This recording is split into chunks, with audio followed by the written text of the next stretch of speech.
Hello guys, सबसे पहले सभी बहनों को तिलकुटा चौथ माता की राम राम जी।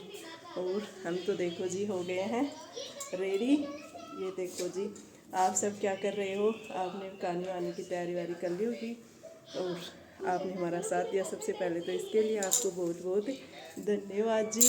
और आगे भी ऐसे साथ देना, हमारे चैनल को ज़्यादा से ज़्यादा सब्सक्राइब करना और शेयर करना। अब कहानी सुनते हैं, आपको दिखाते हैं जी तिलकुटा चौथ माता की। हेलो गाइस, आपको मम्मी की पूरी ड्रेस दिखाते हैं। ये देखो जी, हमारी राजस्थानी ड्रेस है। हम राजस्थानी ड्रेस ही पहनते हैं, पूरे राजस्थानी में। ये ये देखो देखो जी हमारी राजस्थानी ड्रेस। ये देखो जी कैसी लग रही है, आपको बताना जी। आगे का व्लॉग गाइस आपको बाद में दिखाते हैं। मम्मी कहानी वगैरह सुनती है, उसका व्लॉग दिखाते हैं। ये देखो जी, हम हमारे तिलकुटा चौथ माता की कहानी सुन रहे हैं, उसकी सारी तैयारी कर रहे हैं। आप सभी ने भी सुन लिया क्या कहानी वाले? ये देखो जी, हम दो ही करते हैं, दो ही चौथ माता की व्रत करते हैं, इसलिए दो दो टिक्कियाँ ही कर रहे हैं। गाजर वाले लेके आ रही हूँ। ये लिपड़ी लिया रख।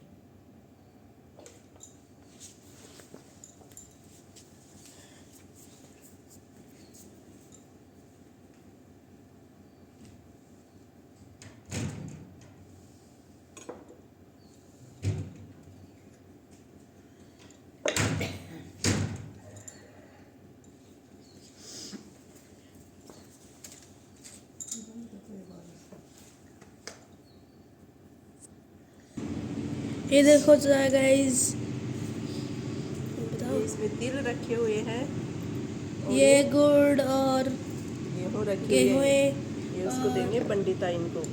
ये हमारा गणेश जी है जी। और ये है हमारी चौथ माता जी। चौथ माता गणेश जी को जमा देते हैं दूध इससे, गुड़ से। मेरी दादी जी ने तो जमा दिया है, मेरी मम्मा से टूट नहीं रहा। मैं तोड़ू मम्मा? टूट ही नहीं रहा सच्ची में, ये तो बहुत ज़्यादा तोड़ू मम्मा मैं? टूट ही नहीं रहा है, ये तो भाई बहुत ज़्यादा ही पक्का गुड़ है। ये मेरी मम्मा ने भी लगा दिया है। ये देखो, ये हमारी सारी चीज़ें। ये मेरी दादी जी हैं। दादी जी दिखाइए आपकी शक्ल। ये हमारी मम्मा है और ये आपका दोस्त आर्यन। अभी आपको हम जो कहानी पढ़ेंगे, मम्मा और मेरी दादी जी जो कहानी पढ़ेंगे वो सुनाएंगे। चलो मम्मा।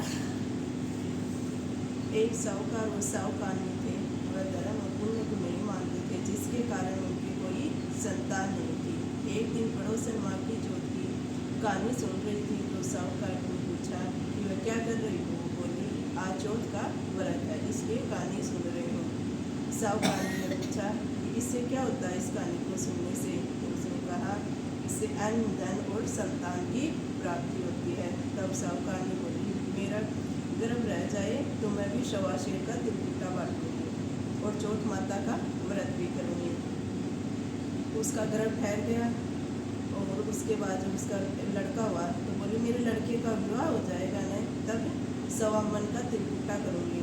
जब उसके बेटे का विवाह होने लगा तो लोग बारात लेकर चले गए। तब चौथ माता ने सोचा, जब से इसके गर्भ ठहरा है तब से वह तिलकुटा बोल ही रही है, बांट नहीं रही है। बेटा का विवाह भी होगा तब भी नहीं तिलकुटा बांटा है इसने। तो अगर अब भी इसे परपंच नहीं दिखाया तो अपने को कलयुग में कोई नहीं मानेगा। तब उसने बेटे ने 3 फेरे लिए थे। चौथे फेरे में चौथ माता गरजती हुई आई, उसके बेटे को पीपल के पेड़ पर बिठा दिया। सब जगह हाहाकार मच गया, सब जगह खोज लिया परंतु उसका कोई पता नहीं लगा, कहीं भी नहीं मिला उसका लड़का। काफ़ी दिन बाद गणगौर आई। लड़कियों ने गणगौर पूजने के लिए गांव के बाहर दूध लेने जाती थी। तब वह कहता, आ मेरी आदि ब्याही। ये बात सुनकर सारे सुनते थे।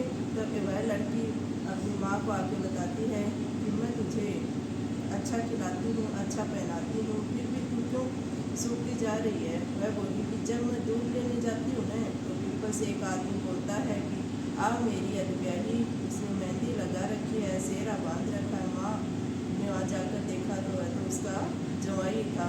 तब वह अपने जवाई से बोली कि मेरी बेटी को तो अनब्याही करके यहाँ क्यों बैठा है। वह बोली कि मेरी माँ ने चौथ माता का तिरकुटा बोला था, उसने नहीं किया। चौथ माता नाराज हो गई, मुझे यहाँ बैठा दिया है। और वहाँ से साहूकानी के पास गई और बोली और सारी बात बताई। साहूकानी बोली कि हे चौथ माता, मेरा बेटा आ जाए तो मैं डायमंड का तिरकुटा करूँगी।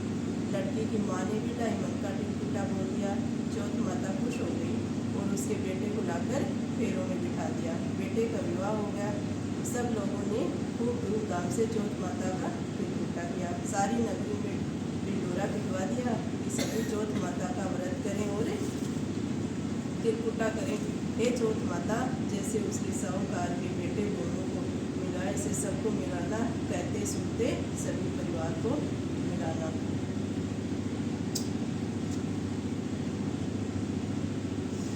विंदाई जी की कहानी। दो देवरानी जेठानी थी। देवरानी के पास बहुत सारा धन था और जेठानी के पास कुछ भी नहीं था। वह रोज उसे अपने घर में चूल्हा चौका का काम करवाती और उसे खाने के लिए जो आटे में छानस होता है ना, वो बचता था, वो दे देती थी।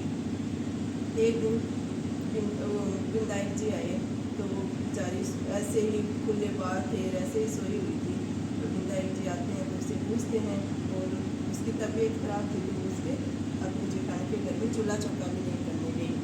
बाद में उसके पति ने उसको खूब मारा और बेचारी सोई हुई थी और बाल बिखरे हुए थे। ऐसे गणेश जी आते हैं, पूछते हैं ये क्या हो रहा है। तो उसने कहा कि गणेश जी ने पूछा कि मेरे को टॉयलेट वगैरह जाना है, मेरे को फ्रेश होना है। तो उन्होंने कहा कि जब कर लो, ये बहुत सारा आंगन पड़ा है। उस करने के बाद में गणेश जी ने पूछा कि अब साफ कैसे करो। तो उसने कहा कि मेरे बाल बड़े हैं, इनसे ही कर लो। तो उसे सारे घर में कर दिया और उनके बालों से पूछ लिया। सुबह उठते हैं ना तो देखते हैं कि सारे जहाँ जहाँ भी गणेश जी महाराज ने आए थे, घूमने फिरे थे ना, वहाँ पे सारे धन ही धन हो गया, हीरे मोती सोना चांदी से भर गया घर। देवरानी के जेठानी के बच्चे आते हैं कि आज आई कैसे नहीं, देख के और तुम्हारी ताई जी। तो जाते हैं तो सारे बच्चे देखते हैं कि उसके तो बहुत सारा धन हो गया है, कहीं भी धन नहीं लौट रहा है, हीरे मोती बहुत सारे पैसे वगैरह हो गए हैं। तो जाके बताते हैं, वो आती है पूछती है क्या हुआ। नहीं, मैंने तो कुछ नहीं किया, इसने मारा था, मैं तो सोई हुई थी, ऐसे रो रही थी। तो गणेश जी महाराज आए थे, तो पूछा कि कहाँ लेट बैठी हो। तो ऐसे ही मैंने कह दिया कि यहाँ पे कर लो, कर गए और बालों से पूछा तो ये हो गया। वो भी अपने घर में जाती है और अपने पति से कहती है कि मेरे को मारो। उसका पति भी उसको मारने लगता है। तो बाद में उसको मारने के बाद में गणेश जी आते हैं तो पूछते हैं कहाँ करूँ। तो उसने तो अपना आंगन साफ सुथरा रखा था कि यही कर लो, पर उन्होंने कर दिया लेटी। कहा कि मेरे बालों से पूछ लो, बालों से पूछा, लेकिन सुबह देखा तो कुछ नहीं हुआ। सारी जगह है ऐसे ही पड़ा हुआ था, गंदगी गंदगी हो गई थी, हीरे मोती कुछ नहीं हुआ, क्योंकि वह बहुत ज़्यादा लालची थी, लालच बहुत ज़्यादा करती थी, उसके तो कुछ नहीं हुआ था। उसने सारे घर में बदबू आ गई और बोली कि महाराज जी आपने तो छल किया है, जेठानी को तो आपने बहुत सारा धन दिया है। गणेश जी आए कि बोले कि धन की भूखी मार खाई। देवरानी बोली मुझे माफ़ कर और यह सब समेटो, मुझे धन नहीं चाहिए। गणेश जी इसे मैं दूंगा। देवरानी ने आधा धन जेठानी को दे दिया और आधा धन अपनी माया, अपनी गणेश जी ने अपनी माया को समेटी। हे गणेश जी महाराज, जैसे जेठानी को दिया वैसे सबको देना, कहता सुनता और पुकारा करता।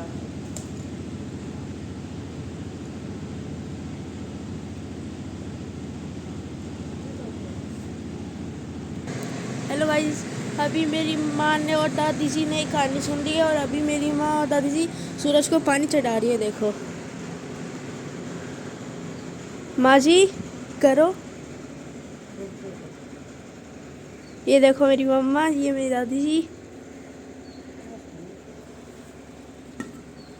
और हो गया, और ये मैं हूँ। मैं तो बस लोग बना रहा था जब मम्मी और वो कहानी सुन रहे थे, तो मेरा तो और कोई रोल नहीं था उसमें। आज मैं स्कूल में गया, मैं आज मैं स्कूल नहीं गया क्योंकि मेरी थोड़ी तबीयत खराब थी, इसलिए। ये आपको दिखाता हूँ, देखो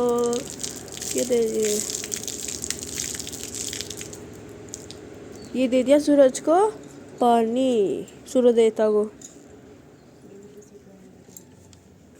हाँ देखो,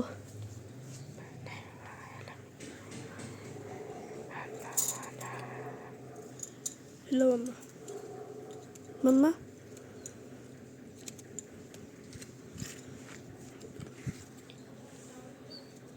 अभी करती हूँ।